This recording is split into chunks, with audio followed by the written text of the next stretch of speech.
The invisible shadow. गांव के प्राचीन पंडित जी ने इसे भूत प्रेत का कृत्य माना, लेकिन वीर, एक युवा और साहसी लड़का, इस रहस्य का पर्दाफाश करना चाहता था। वीर ने ठान लिया कि अगली पूर्णिमा की रात वह इस रहस्य की तह तक जाएगा। पूर्णिमा की रात आ चुकी थी। वीर अपने कमरे में बैठा ध्यान से सुन रहा था। घड़ी की टिक टिक और बाहर की तेज हवाओं की आवाज के सिवा सब कुछ शांत था। अचानक उसने एक धुंधली छाया अपनी खिड़की के पीछे देखी। वीर की सांस थम गई। उसने अपने कमरे की खिड़की से बाहर झांक कर देखा, लेकिन कुछ नहीं था। वीर ने अपनी टार्च उठाई और दबे पांव अपने घर से बाहर निकल पड़ा। वह धूसर चांदनी में नहाए हुए तुर्रम लाल की हवेली की तरफ बढ़ा, जो गांव की सीमा पर स्थित थी। तकरीबन आधी रात के बाद वीर ने हवेली के अंदर से धीमी आवाजें सुनी। वह ध्यान से उन आवाजों की दिशा में बढ़ा। हवेली में दाखिल होते ही उसने देखा कि वहां एक अंधेरी सीढ़ी नीचे की ओर जा रही थी।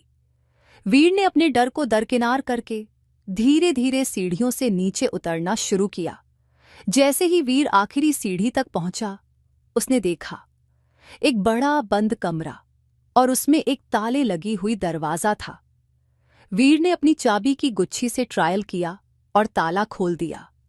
दरवाजे को खोलते ही उसने देखा सभी गुमशुदा लोग जंजीरों से बंधे हुए थे। वीर का दिल जोरों से धड़कने लगा। इससे पहले कि वह कुछ कर पाता, उसके कंधे पर किसी का हाथ पड़ा। उसने तुरंत मुद्दहाई कर देखा। वो गांव का मुखिया था।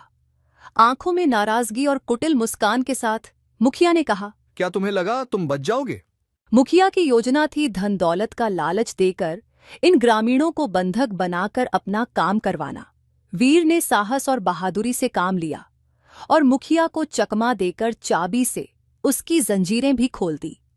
फिर सभी मिलकर मुखिया को पकड़ने में कामयाब रहे। सभी ग्रामीण वीर की बहादुरी की तारीफ कर रहे थे।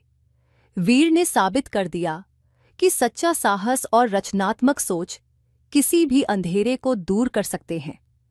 और इस तरह अदृश्य छाया के रहस्य का उद्घाटन हुआ, जिससे पता चला कि असली डर हमारे भीतर ही बसा होता है और सही साहस इसे हार सकता है। आशा है आपको आज की कहानी पसंद आई। अगर आपको मजा आया हो तो लाइक और सब्सक्राइब जरूर करें। नई कहानियों के लिए बेल आइकन दबाना न भूलें। कमेंट में बताएं अगली कहानी कौन सी देखना चाहेंगे। मिलते हैं अगली बार। अलविदा।